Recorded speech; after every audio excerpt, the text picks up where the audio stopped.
ये खजूरें हैं यहाँ की, ये मौसम की खजूरें हैं।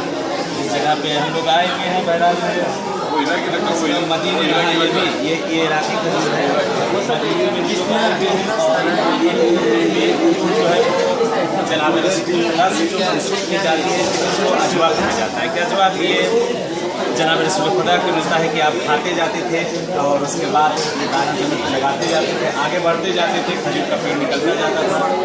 इंशाअल्लाह आप भी आए इन सब जगहों में और पकड़गार से दुआ से था आप सबको ये दिखाएंगे इन सब जगहों पे आए आप लेकर जाए। इस वक्त मुस्तफा टूर यहाँ पे आया हुआ है और मदीने में इस वक्त एहतराम ज़ियारत के लिए निकले हुए हैं। कोहे उहद के नज़दीक है, कोहे उहद के नज़दीक है, इसी के पास ये मसला है।